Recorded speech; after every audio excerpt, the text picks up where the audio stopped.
Fala galera, beleza? Meu nome é Jonathan, professor de Geografia do canal Geografia Ensinar e Aprender. Hoje nós falaremos sobre a infraestrutura e a população do Sudeste. Essa que é a região mais rica do nosso país, vai ter uma aula separada só para infraestrutura e população e outra posterior para a parte da economia. Então vamos lá. A região Sudeste contempla 90 milhões de pessoas de um país com cerca de 200 milhões de pessoas, que é o Brasil. Tá? A população da Alemanha, por exemplo, é de 80 milhões de pessoas e a da região Sudeste, então, é maior até do que esse país tão rico, né, tão desenvolvido lá da Europa. Por sinal, a nossa região Sudeste é a mais desenvolvida do país, né, onde que a gente mais tem indústrias, onde que a gente mais tem gente, onde que a gente mais tem infraestrutura. Então vamos lá, vamos olhar uma ficha técnica sobre as capitais da nossa região aí. Uma coisa bem curiosa é porque essas cidades que são capitais da região Sudeste, elas não são tão grandes quanto as pessoas imaginam, né? Por exemplo, Vitória, além de não ser a maior cidade do estado, tem apenas 93 km² de área urbana, tá? Com 320 mil habitantes. Foi considerada metrópole a partir do estudo de influência das cidades, divulgado agora em 2020, que se refere a 2018. Então, duas novas capitais brasileiras foram consideradas metrópoles sem que houvesse mais do que 1 milhão de pessoas dentro dessas cidades, que é a cidade de Vitória, no Espírito Santo, e a cidade de Florianópolis, em Santa Catarina. Tá? Vila Velha é a maior cidade, com 413 mil habitantes e 200 km². Tá? Então a cidade de Blumenau, da onde que eu estou falando agora, é uma cidade com 520 km² e 330 mil habitantes. Então é uma cidade que, em termos de população, é parecida com Vitória, só que tem uma área muito maior. Florianópolis também tem 580 km², comparado aos 93 de Vitória e os 200 de Vila Velha. Essas cidades são bem pequenas mesmo, então elas são bem compactadas, extremamente urbanizadas, verticalizadas, para conseguir acolher tanta gente. Belo Horizonte, né, 300 km² aproximadamente, tá? 300 km², então daí é uma população que é metade, é uma área que é metade da cidade de Florianópolis, só que ela tem 2,5 milhões de pessoas. Um detalhe curioso sobre a capital de Minas Gerais é que a cidade de Belo Horizonte ela foi planejada em 1895, colocada em prática, então uma das primeiras grandes cidades brasileiras a ter planejamento desde a concepção da cidade. Quando a capital saiu de Ouro Preto e foi para Belo Horizonte, a ideia era fazer um lugar totalmente novo para receber a capital e todos os serviços que ela vai acabar prestando posteriormente. Mesmo que aconteceu com Brasília, só que numa época diferente. Por isso que a cidade de Belo Horizonte, apesar de ter um planejamento belíssimo, ela acaba enfrentando inúmeros problemas estruturais relacionados a quando foi concebida essa cidade.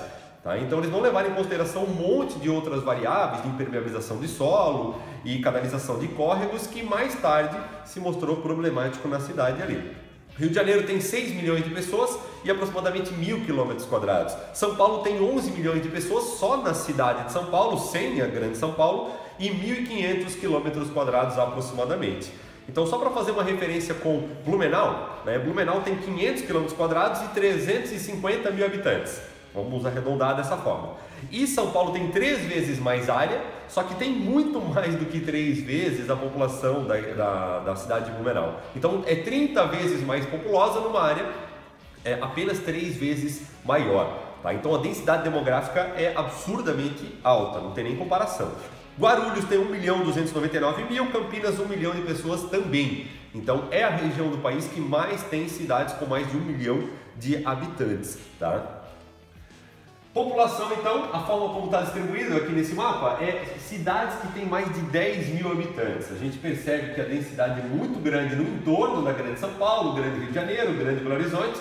Vitória até fica um pouco mais dispersa, essas cidades, mas pensando que cidades com mais de 10 mil habitantes podem ter 100 mil, 500 mil, então a região é muito pulverizada com cidades de médio porte em diante.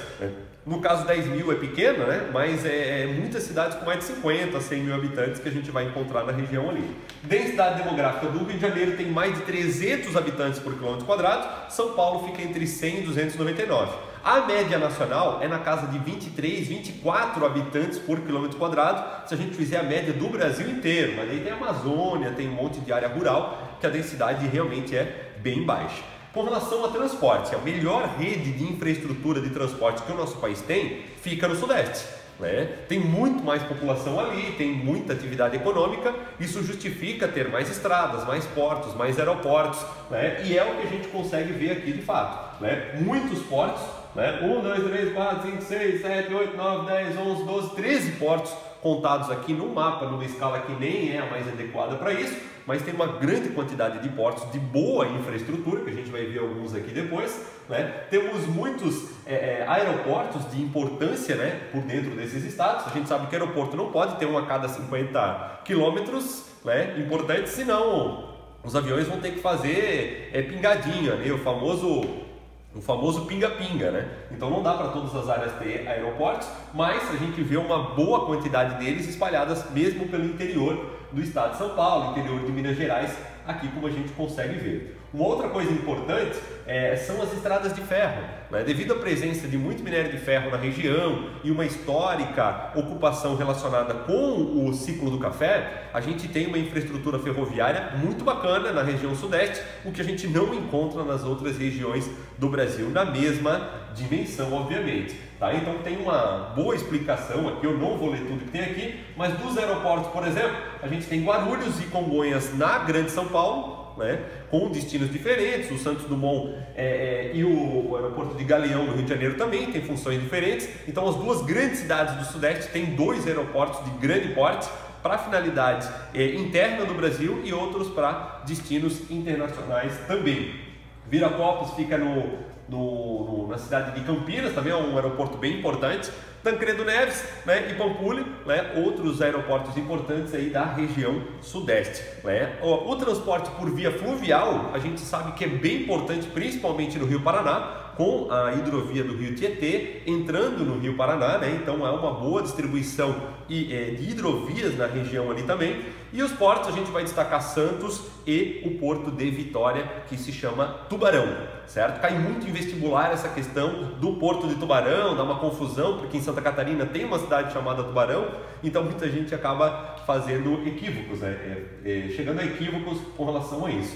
35% das rodovias federais do país estão no Sudeste, 50% da malha ferroviária do nosso país também estão na região Sudeste, que não é a maior em extensão territorial, certo? Então é porque realmente a densidade é bem interessante. Porto de Tubarão, no Espírito Santo, foi inaugurado em 1966, o 1966 é o maior porto de exportação de minério de ferro do mundo.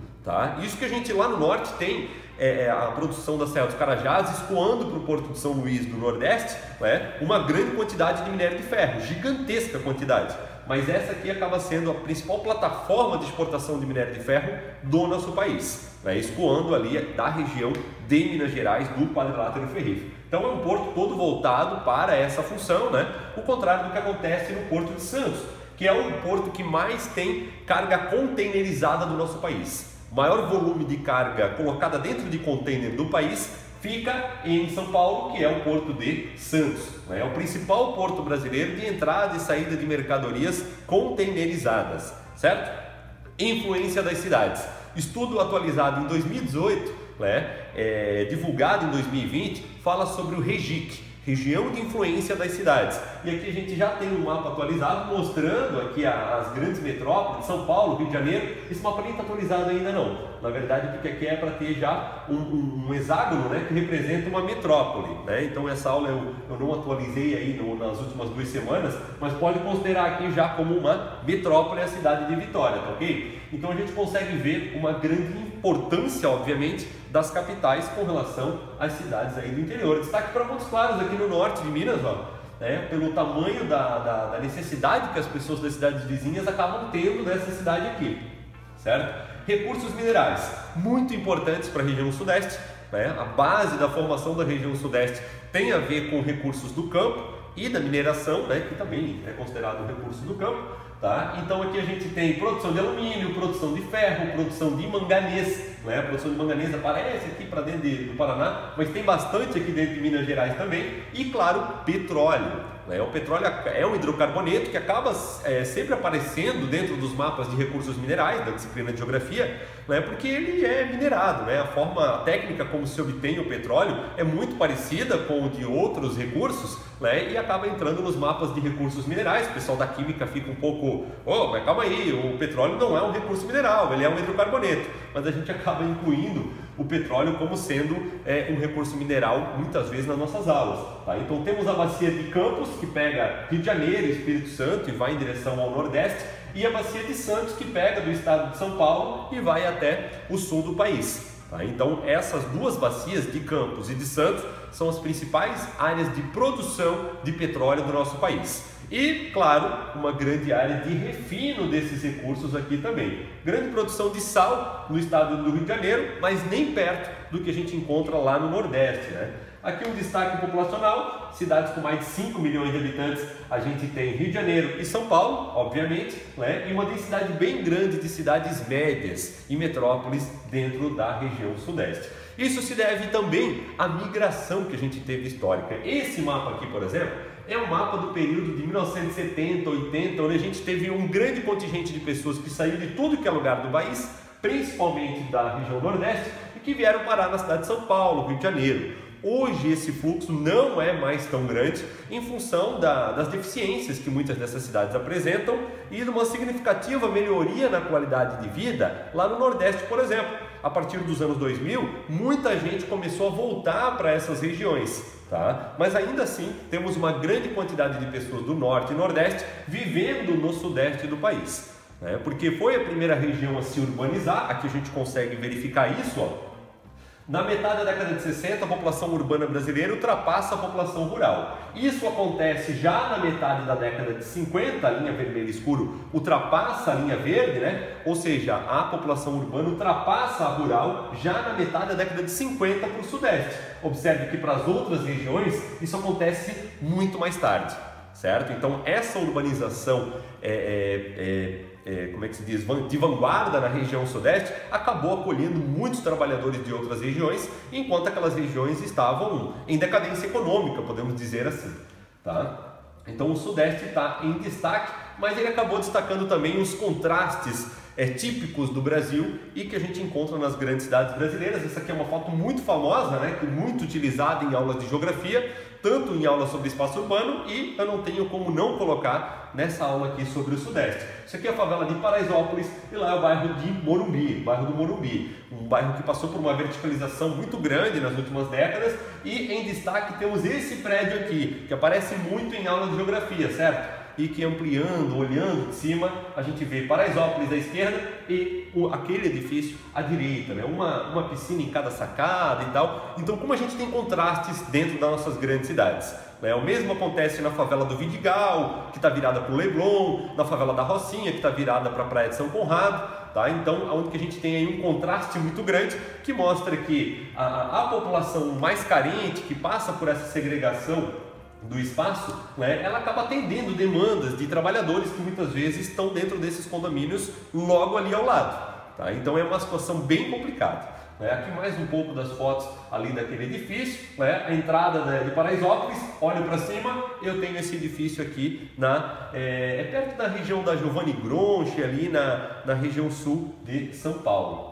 Paraisópolis, olhada de cima mais uma vez, é uma favela gigantesca, mais de 100 mil pessoas vivem nessa favela, né? Oficialmente ela é considerada pelo último censo a maior favela do nosso país, né? A gente sabe que alguns dados que vêm de dentro das favelas de contabilização da população podem colocar outras favelas na frente da favela de Paraisópolis, mas oficialmente ela é a maior do país. E essa é a minha aula sobre infraestrutura e população da região sudeste do país.